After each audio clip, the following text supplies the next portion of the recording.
Bueno, estamos grabando. ¿Cómo están mis pasajeros? ¿Cómo amanecen hoy? ¿Cómo andan? ¿Cómo les cuelga? Hola, pasajera. O sea, esta tipa cada vez lo hace más intenso. No, es que no has visto, tú no ves que tú estás manejando. La mandíbula tiene una facilidad de moverse de izquierda a derecha.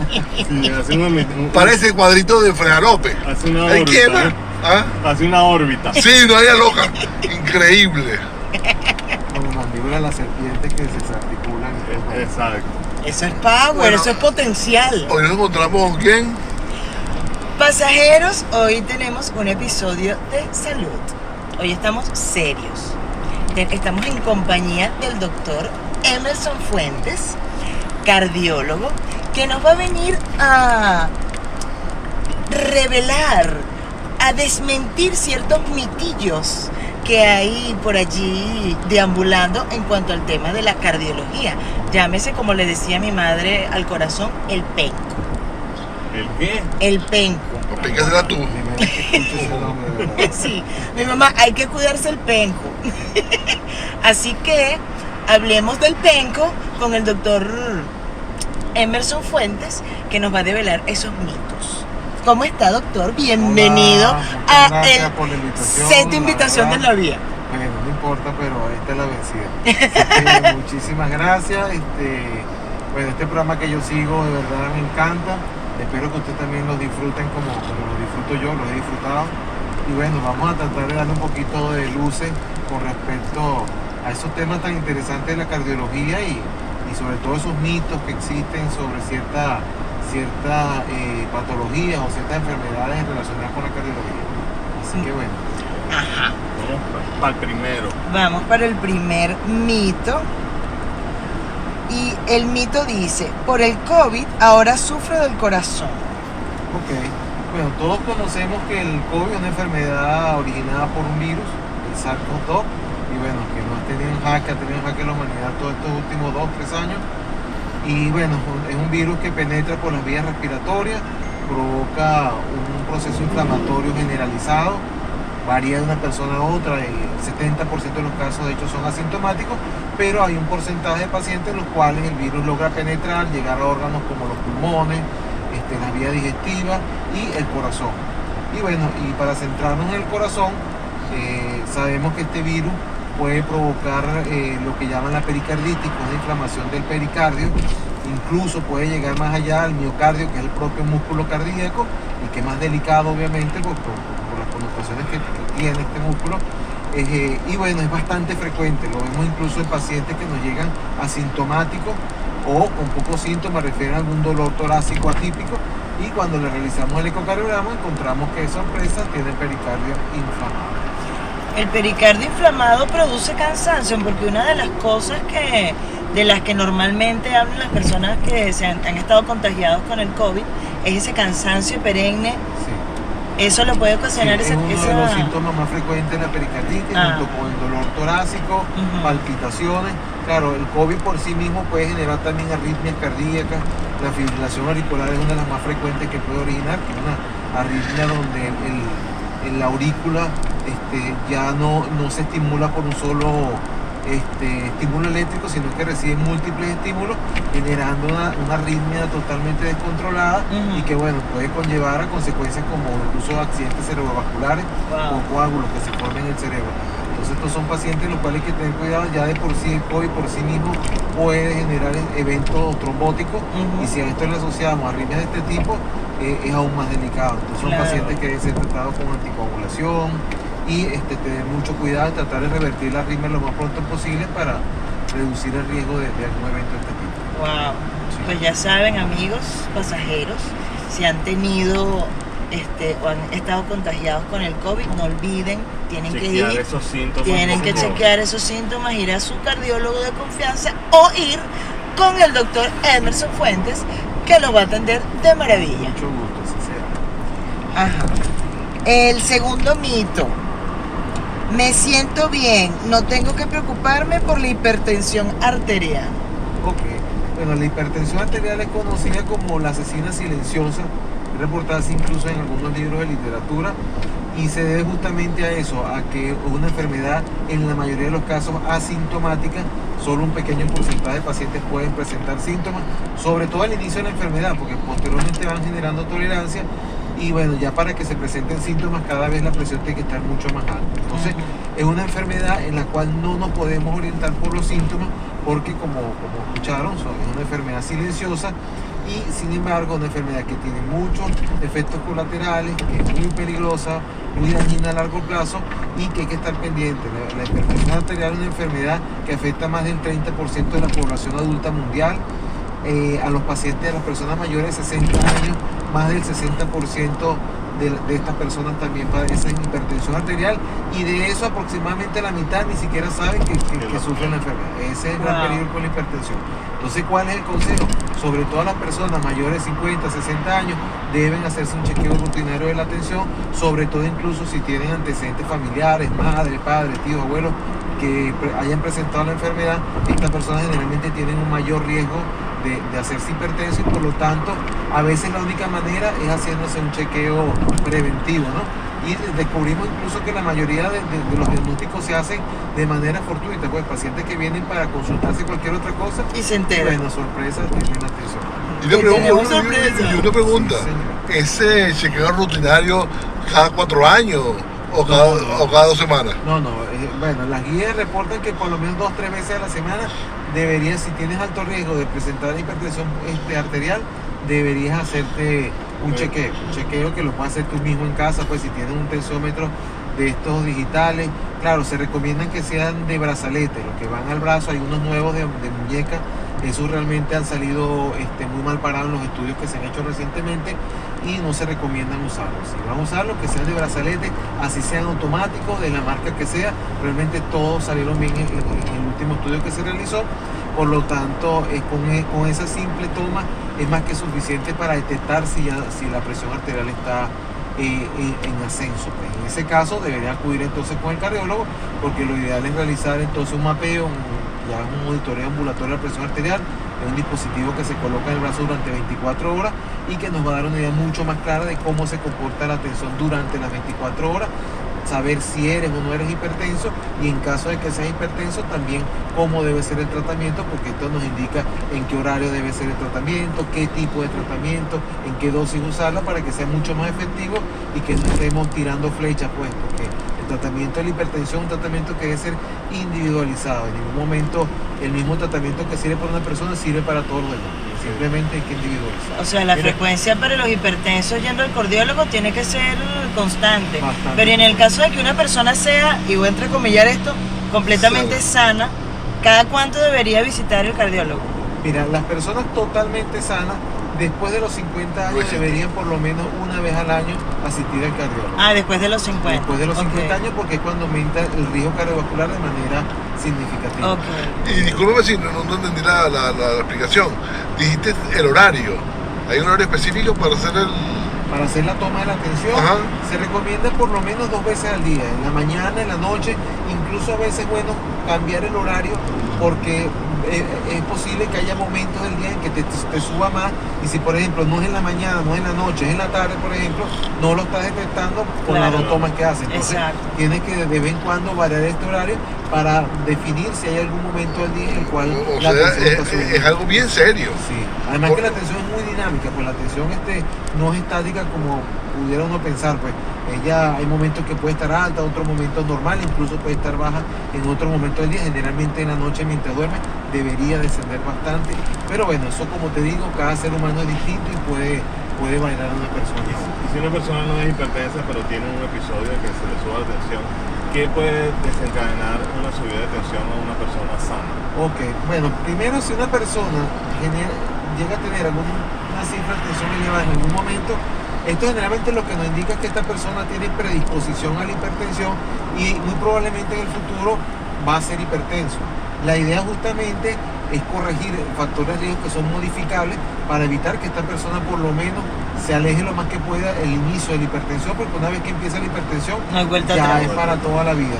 Entonces, sí, hay factores como por ejemplo el mal dormir, el estrés, la alimentación, pues una dieta rica en sal puede aumentar la presión arterial. Entonces hay factores que pueden influenciar en un momento dado una alza de la tensión arterial sin que necesariamente esta persona aún sea hipertensa. Por eso es que se recomiendan estudios como el que les comenté anteriormente del mapeo, porque ese estudio sí nos va a permitir saber con certeza y con objetividad si la persona ya inició la hipertensión o simplemente fue un evento aislado. Qué bueno que tocaste el tema de la sal, porque de eso trata el tercer mito. Bueno, sí. No utilizo sal de mesa, por lo que mi ingesta de sodio y mi presión arterial están bajo control. Bueno, no necesariamente, ¿no? Los cardiólogos sí tenemos quizás una guerra contra el consumo excesivo de sal. Sabemos que la sal en pequeñas cantidades es necesaria incluso hasta para la vida. Se recomiendan 5 gramos de sal al día. Eso tú lo colocas en una balanza y es poca sal, pues. Entonces, imagínate si eso lo divides en la ingesta diaria, es muy poco lo que se requiere de sal, ¿no? Sin embargo, es necesario.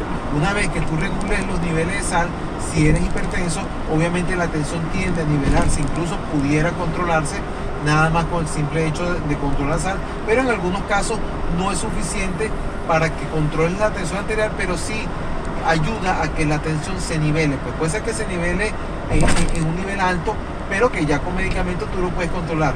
Pero es que cuando tú consumes sal de manera irregular, de manera aleatoria, eso puede provocar picos de tensión en momentos dados que pueden ser peligrosos. Entonces nosotros mandamos a que bajen el consumo de sal para estabilizar la tensión. Una vez que se estabilice, si se mantiene alta, lo que hacemos es que indicamos tratamiento y con eso terminamos de regular la presión. Pero la sal, como le digo, es necesaria para la vida. No puede quitarse totalmente la sal de la vida. Tengo un familiar que tenía el sodio bajo y más bien le mandaron A consumir sal. a consumir.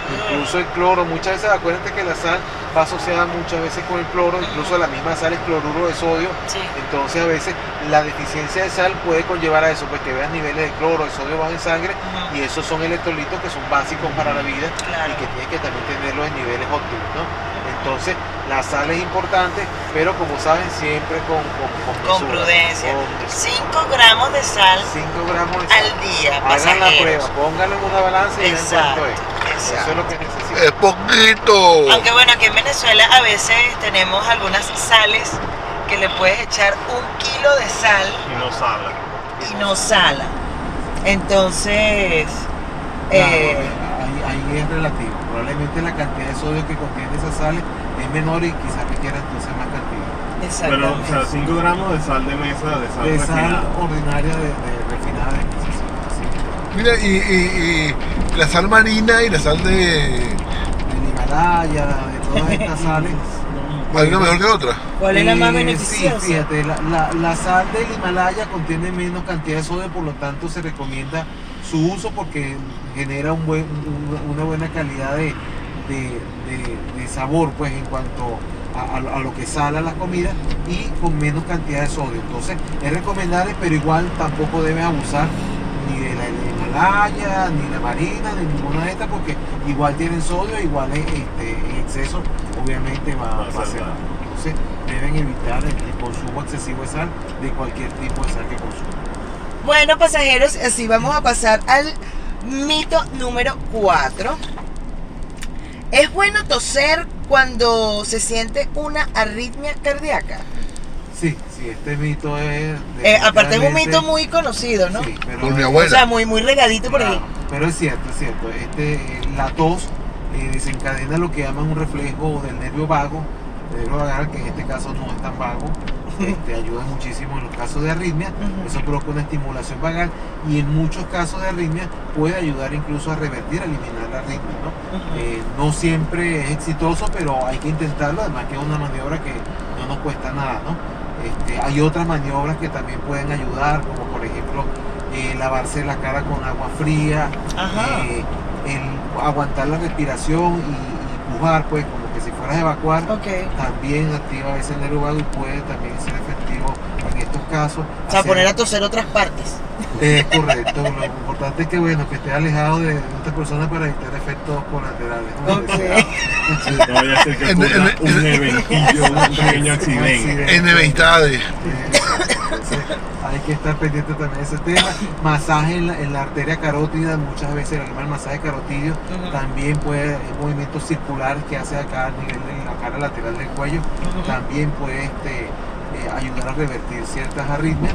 Entonces sí, no está de más que cuando alguna persona sienta algún tipo de taquicardia, de arritmia, que intente pues hacer este tipo de maniobras a ver si... Y para si le aquellos funciona. pasajeros que no tienen ni idea de lo que es una arritmia, ¿podrías dar una corta Correcto, explicación de claro lo que es? sí. La arritmia, recuerden que hablamos del ritmo cardíaco y no es más que el corazón se mueve de manera compasada, ¿no? Ujú. Hay un marcapaso natural que emite un impulso eléctrico que estimula el corazón y lo hace de manera rítmica, ¿no? Tú escuchas, ya sea rápido o lento, pero vas a sentir un ritmo. La arritmia justamente significa la pérdida del ritmo cardíaco en un momento dado, Ok. ya sea porque hayan focos eléctricos que estén generando impulsos que provoquen latidos adicionales a los latidos normales, Ujú. y eso cuando tú lo ocultas, cuando lo ves en un monitor, observa cómo se pierde ese ritmo que trae el corazón, entra en una situación de arritmia que posteriormente puede ceder. Por ejemplo, está el caso de la fibrilación auricular, como les comenté anteriormente, donde ahí sí se pierde totalmente el ritmo cardíaco, y bueno, eso es como escuchar un tambor totalmente arrítmico, ¿no? Pues alguien que no sepa tocar tambor se ponga a tocar Desafinado. O sea, eso es y como totalmente- una. Como Voy a cuando un hacer. niñito toca un tambor. algo así, exactamente. Voy a hacer una analogía un poco pedestre, como diría mi profesor de filosofía del arte. Eso es como estar bailando salsa y perder el paso.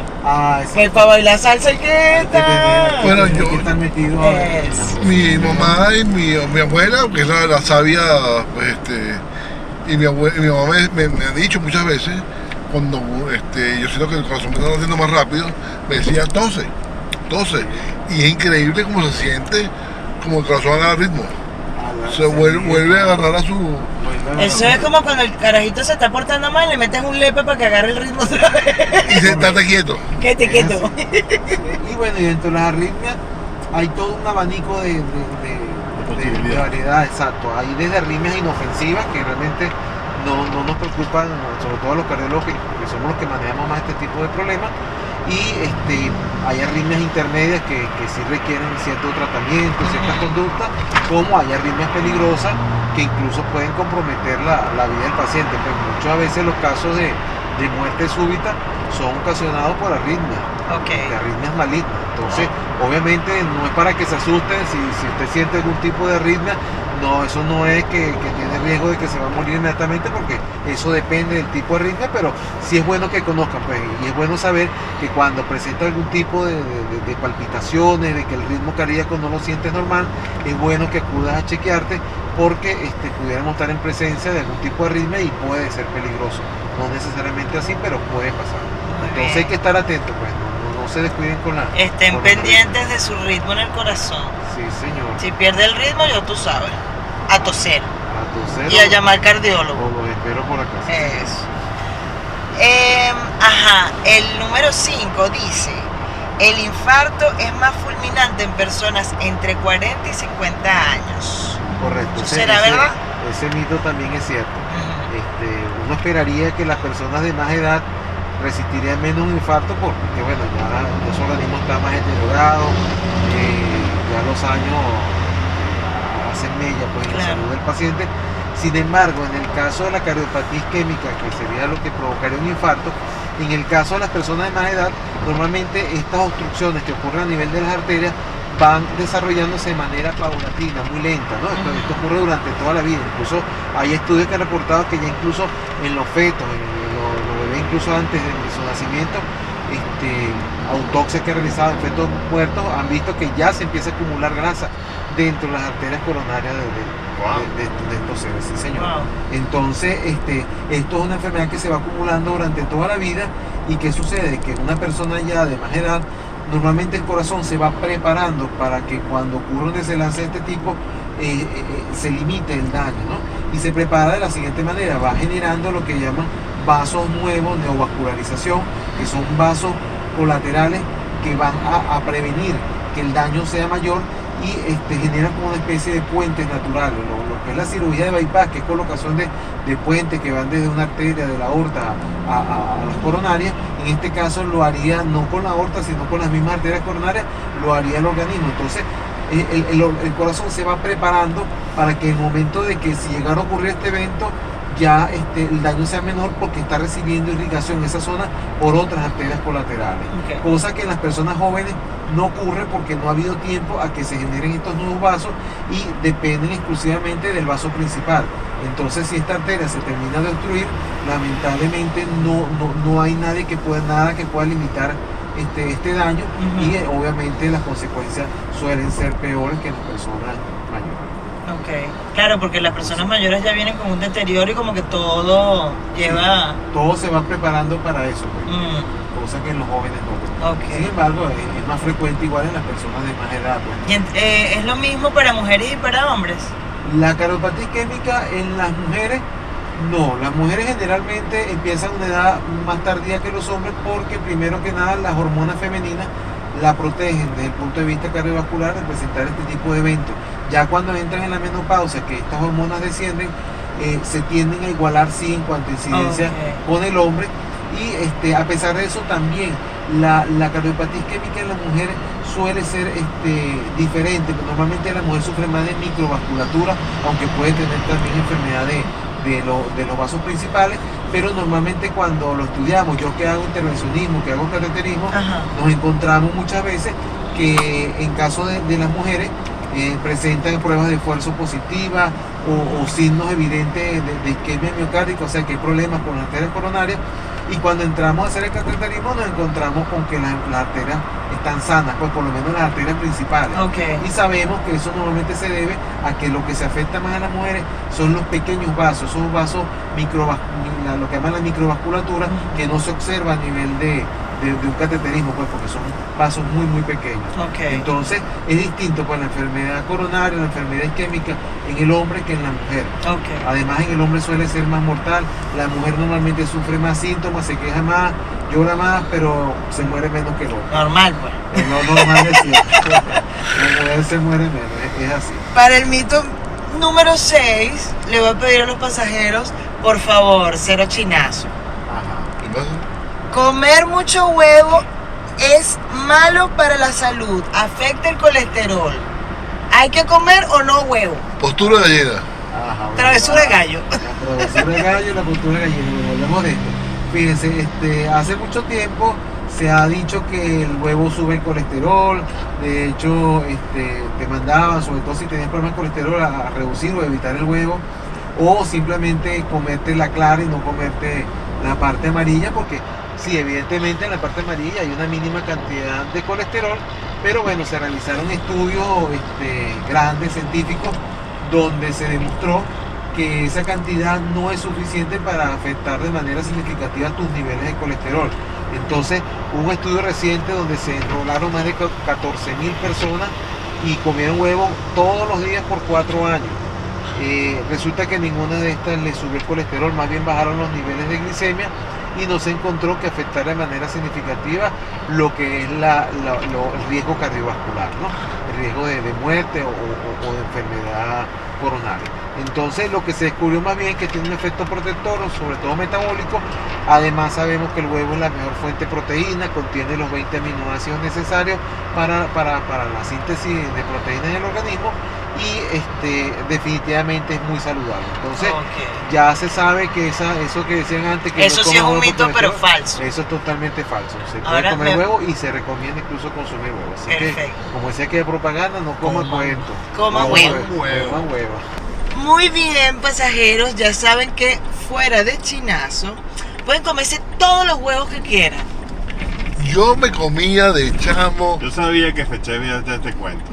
Porque ese ese cuento. No lo pela el cuento, no lo pela. Es que, coño, a mí me acusaron y se metieron conmigo con la huevona que yo hacía. Yo me comía 12 huevos diarios aproximadamente dentro de una canilla con chigüí, mayonesa y su tomate. Qué barbaridad. Antes de ver Mazinger Z a las 4 de la tarde. Y después pasaba al heladero y me comía 2 super tornados o dependiendo de lo que había. Y mi mamá estaba preocupada por mí. Decía, te estás muriendo. No puede ser que tú con tanto huevo diario, pues... Claro, porque es que antiguamente el tema huevo era igual colesterol. Sí, señor. Te vas a morir. Y mi mamá me llevó a un laboratorio a hacerme exámenes de los exámenes pertinentes y yo estaba como un toro Claro. antes de la corrida, Sí.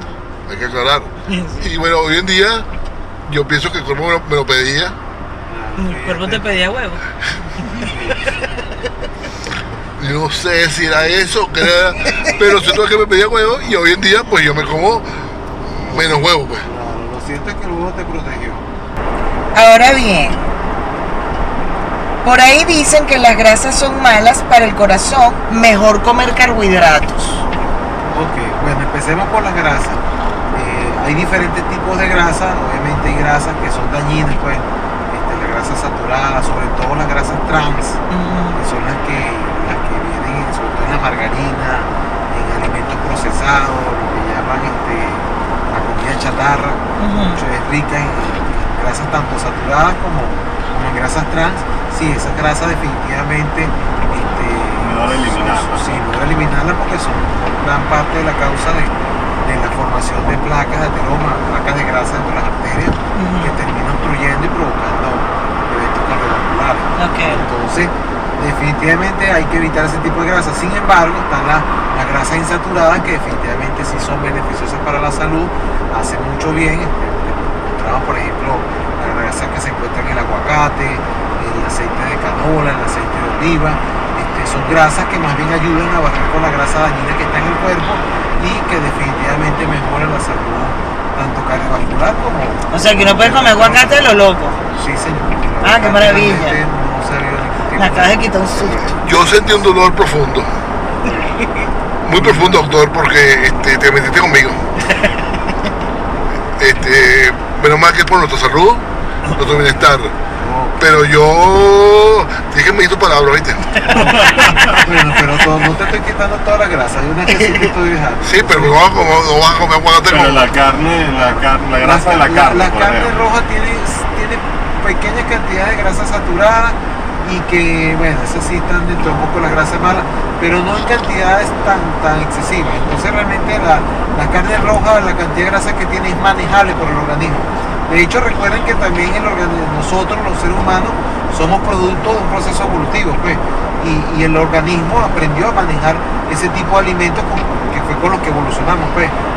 Nosotros éramos seres de cacería, cazábamos animales y nos comíamos toda la presa que cazábamos y no le quitábamos la grasita y nada más nos comíamos la carne Pero más. si la grasita es Eso no riquísima. existía. Entonces, de hecho, la grasa es lo más rico, pues, porque además es lo que contiene más calorías y el organismo está ávido de calorías. Entonces, es algo que es muy rico para el organismo. Entonces, el cuerpo sabe qué hacer con la grasa, sobre todo este tipo de grasa, porque venimos de eso, pues, de un proceso evolutivo.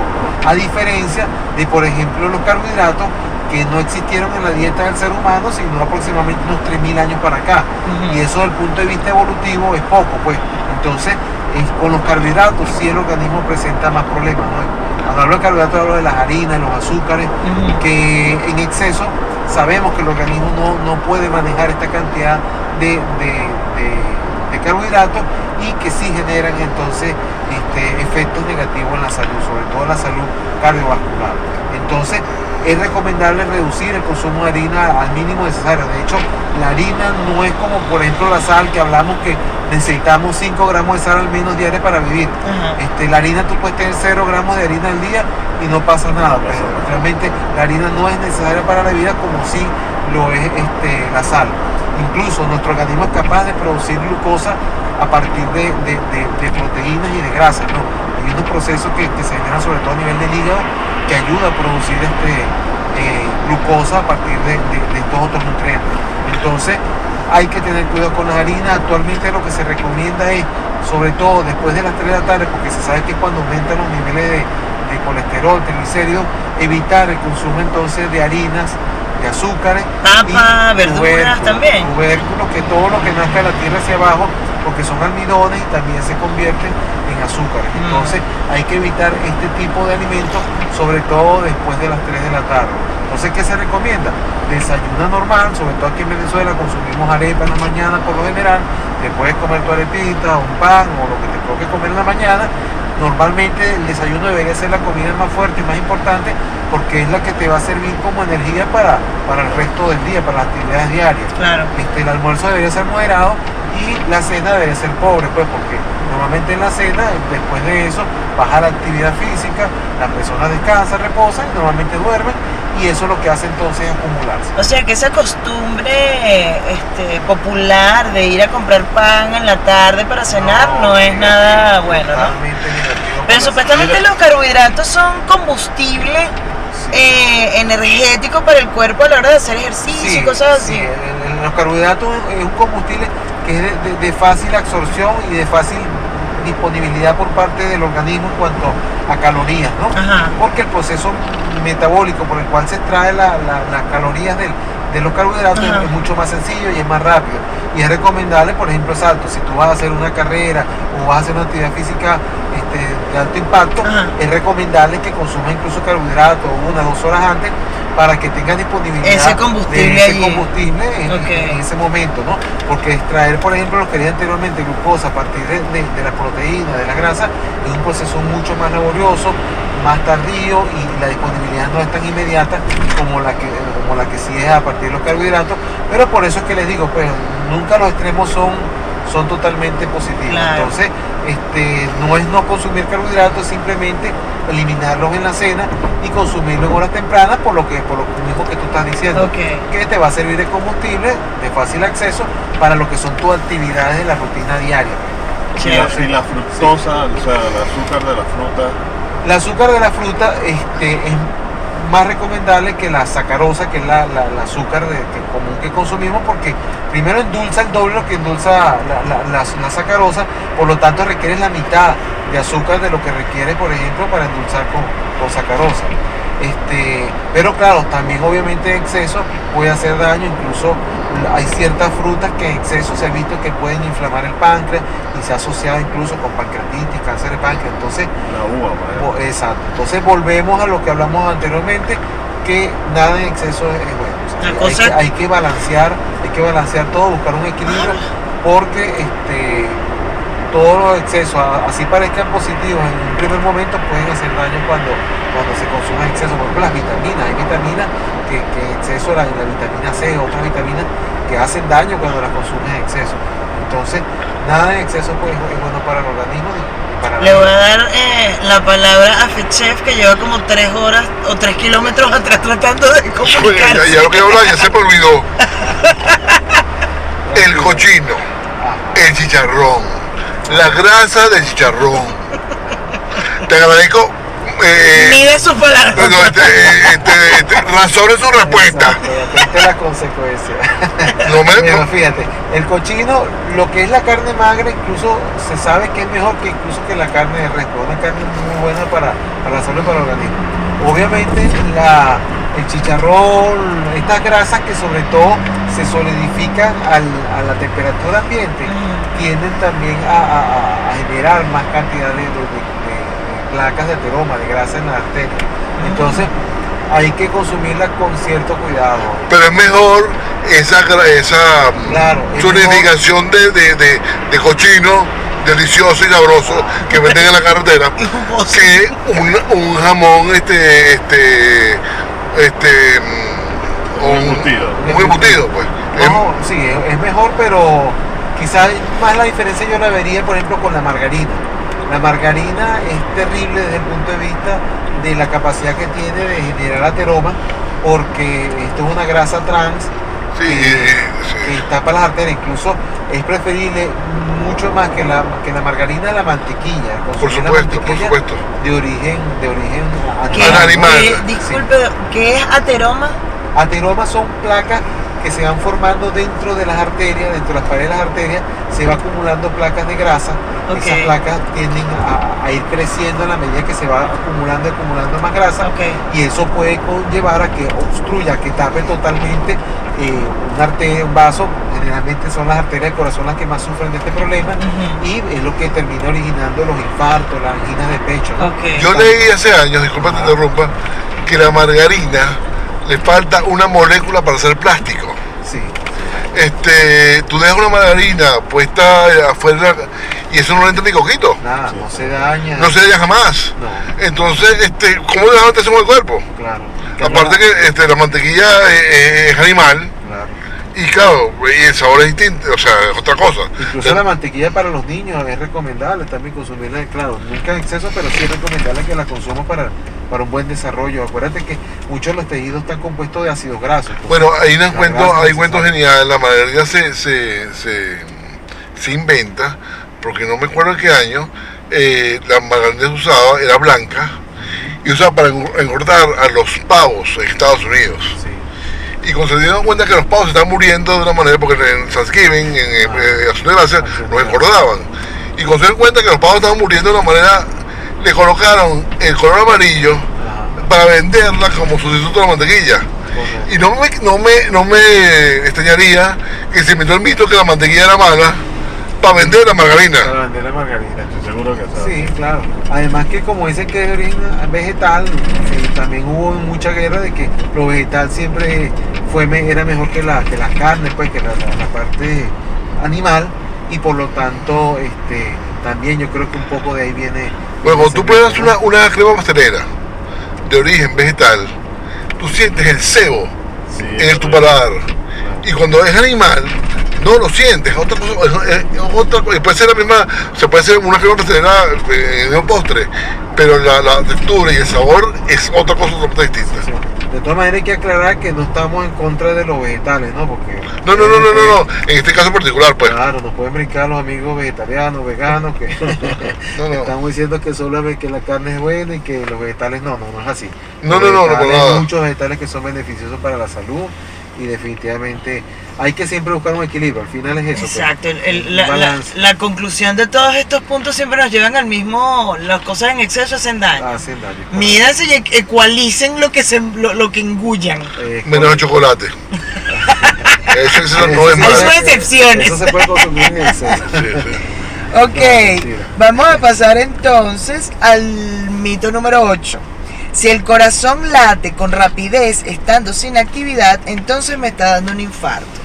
Sí, bueno, no No necesariamente. El corazón rápido indica que te está dando un infarto o que te va a dar un infarto inminentemente, pero sí se sabe que, por ejemplo, la frecuencia recomendable, la frecuencia cardíaca recomendable en reposo es que sea menor a 75 latidos por minuto. Ujú. ¿Ok? Eso actualmente la gente tiene mucho más acceso a este tipo de información con los oxímetros que se han vuelto muy de moda por el tema COVID. Ujú. Estos teléfonos, los relojes nuevos también traen muchos los sensores para frecuencia cardíaca. Y bueno, no está de más que monitorice.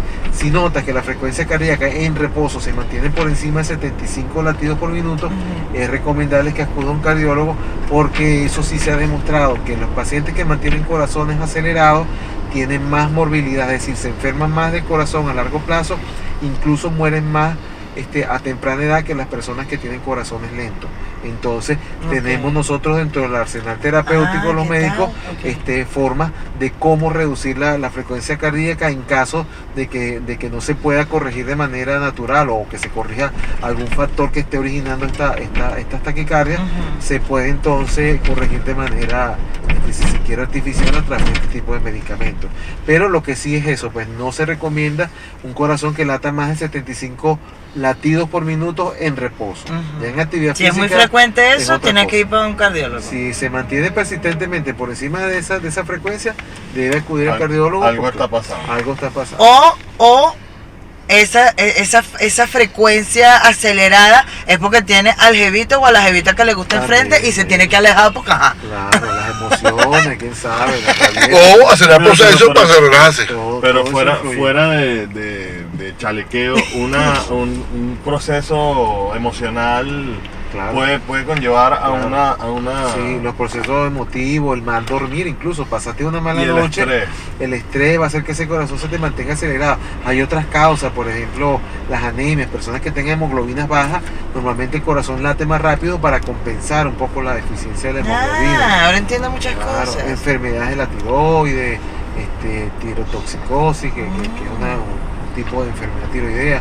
Entonces, hay que estar pendiente. Hay muchas causas para corazón rápido y nosotros como cardiólogos tenemos, el primer deber es tratar de identificar cuál es la causa que lo está originando Ok. para de esa manera contrarrestarla, corregirla, y en caso tal que no se pueda, por ejemplo, personas que son muy sedentarias pueden mantener frecuencias cardíacas altas sin que tengan ninguna patología, pues Ok. simplemente que son corazones que están muy desentrenados, muy sedentarios y que por lo tanto tienen un sistema circulatorio ineficiente y el corazón tiene que latir más rápido para también compensar esa deficiencia.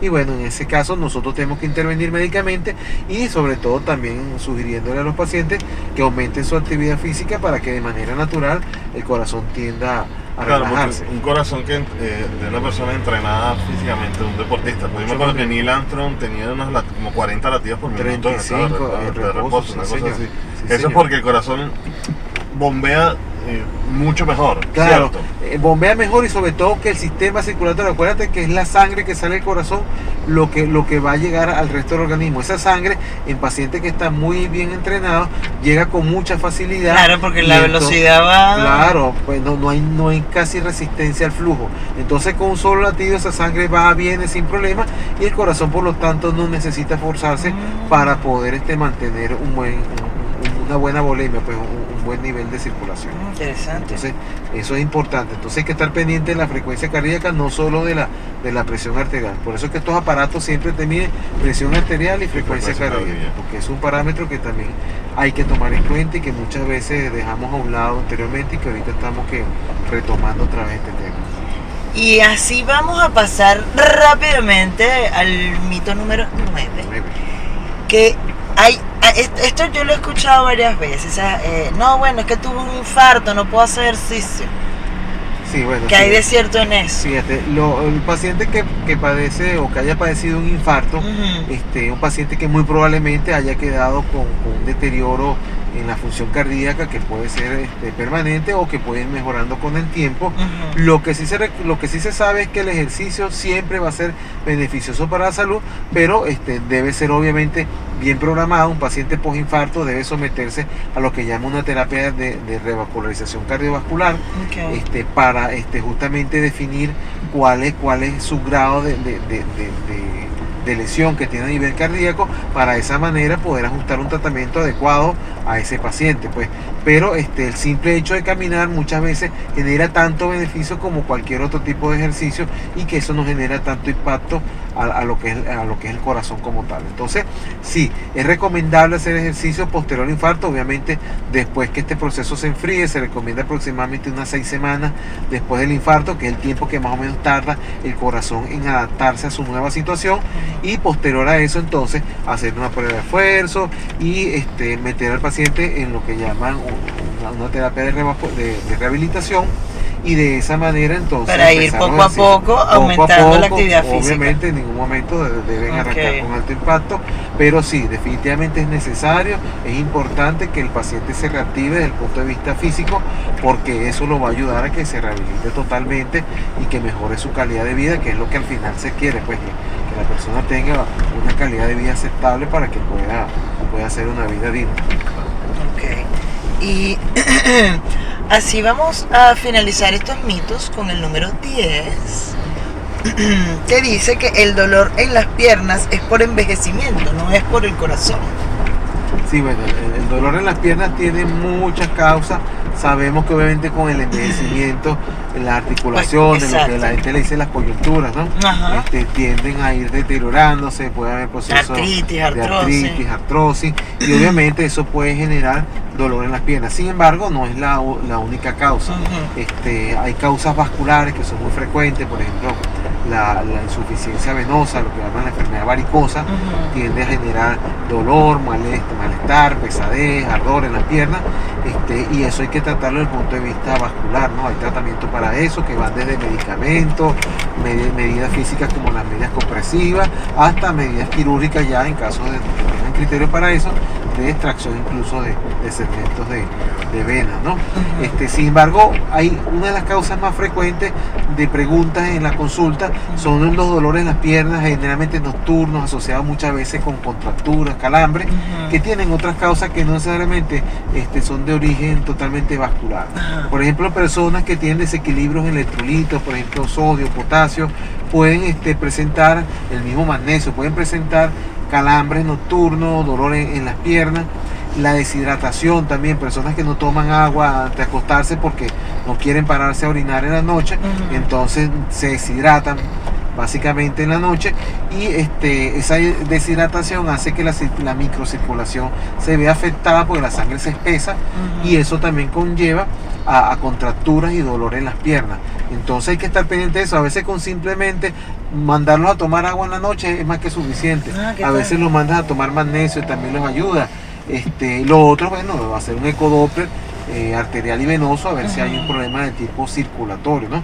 Las arterias también se pueden obstruir, como ocurre con las arterias del corazón, y eso también puede provocar dolor en las piernas, puede provocar incluso isquemia, pues que es que no llegue suficiente circulación a los dedos de los pies. Hay personas que se les oscurece el dedo, la piel se oscurece también, y es porque no está llegando suficiente circulación. Entonces tú ves lo que llaman cambios tróficos, que la piel se va deteriorando, se va poniendo como marrón, apergaminada. Porque le falta oxígeno. Porque no está llegando suficiente circulación en esos tejidos, y por lo tanto tiende a deteriorarse. Entonces, el tema de las piernas es un tema bien complejo, pues esto requeriría quizás otro programa o varios programas más, porque hay muchas causas y muchas alteraciones, tanto a nivel muscular, óseo, articular, circulatorio, nervioso también, pues está la neuropatía periférica, los nervios se van deteriorando, sobre todo los diabéticos, van perdiendo sensibilidad en las piernas, los nervios se van, la cápsula mielina que cubre las neuronas, se van desapareciendo de los diabéticos, y eso hace que pierdan la sensibilidad y se golpea, se rompen los pies y no sienten absolutamente nada. Y aquel rollo. Exacto, eso es lo que llaman el pie diabético. El dolor causado por problemas vasculares es diferente al de la artritis. Sí, generalmente. ¿Cómo es ese dolor? ¿Qué es lo que va a sentir generalmente el dolor vascular tiende a ser a nivel muscular, a nivel general, pues, de la pierna. El dolor ocasionado por problemas articulares se circunscribe principalmente o a la rodilla o a la articulación del tobillo o de la cadera. Entonces ahí hay que definir bien, pues, dónde es el dolor, las características del dolor, si es un dolor urente, un dolor que es tipo ardor o es un dolor profundo, también nos orienta. La periodicidad, en qué momento del día aparece el dolor. Por ejemplo, en la artritis normalmente amanecen con articulaciones con mucho dolor y que se va mejorando, ¿no? Exacto, y va mejorando en la medida que transcurre el día. En el caso de la insuficiencia venosa, al contrario, amanece con las piernas sequitas, con las piernas tranquilas, y en la medida que va pasando el día se van hinchando las piernas, y es cuando empieza a aparecer el dolor, la pesadez, el ardor. Entonces, todas esas características nos sirven a nosotros para identificar cuál puede ser la causa de este tipo de dolor. Entonces, claro, por eso en la consulta viene la entrevista, que sí, vamos a sacarle con cuchara qué es lo que tiene. Nosotros somos un poco así como los detectives. Los detectives, exacto. Tenemos que ir acumulando información para poder siguiendo las pistas para poder tratar de llegar a un diagnóstico. Cualquiera que esté viendo la carretera se da cuenta que volvimos al mismo lugar, y es porque me equivoqué. Bueno, estos son gajes del oficio, esto ocurre en esta situación. Y en esta vuelta vamos a aprovechar para agradecer a nuestros pasajeros que nos acompañaron hasta este punto del episodio. Esperamos que les haya gustado esta develación de mitos. Y que hayan aprendido y tengan un poco más de conciencia de su sistema. Que la conclusión general definitivamente es: pasajeros, controlen el pico, ecualicen los alimentos, para que puedan tener una salud adecuada. Una salud plena. Claro, es importante también que nos escriban a través de de las redes sociales sobre las preguntas que tengan adicionales que nos pueden servir incluso para otros programas, ¿no? Claro. Entonces es importante mantener siempre este retorno pues, entre Y una pregunta, ustedes y Emerson. nosotros. Una pregunta así, ¿dónde está tu consultorio? ¿Dónde pueden Ok. ubicarte? Perfecto, yo paso consulta en la torre KLM. Esta torre está ubicada en Los Palos Grandes, frente a la estación del metro Parque Miranda, ahí muy cerca de Parque Cristal, que quizás es más conocido.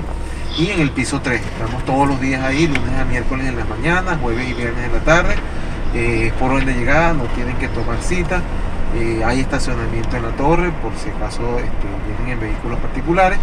Y bueno, estamos completamente a la orden por allá, cualquiera sea su duda o su inquietud, con mucho Igual gusto en la allá caja de lo comentarios trataremos de- le vamos a dejar toda la información del doctor para que puedan todas también Sus redes sociales y y todo. pueden preguntar lo que quieran también aquí abajo. Sí, Pregunten que él está dispuesto a responder. Sí, señor. Nos hemos convertido en una línea directa entre la vía y el corazón. Bueno, hay muchas vías de llegar al corazón, ¿no? Somos una arteria Una hacia el vía. corazón. La vía rápida. Sí, señor, la vía rápida del corazón. Bueno, se Bueno. les quiere. Muchísimas gracias, doctor Emerson Fuentes, por acompañarnos Gracias aquí en nuestro corazón móvil. Gracias por estar aquí y bueno, le pido que le dé unas palabras a esos pasajeros que nos están viendo. Sí, bueno, la palabra es cuídense, pues cuídense mucho, hagan actividad física, aliméntense bien y bueno, traten de no formar parte de las estadísticas, pues, los queremos. Y bueno, sin más nada que decir, ¿Dónde nos vemos? ¡En la vía! cuídense el dulce, no coman tanto. ¡Que la azúcar está cara! Igual, por ejemplo, siempre ha habido también polémica entre el calcio.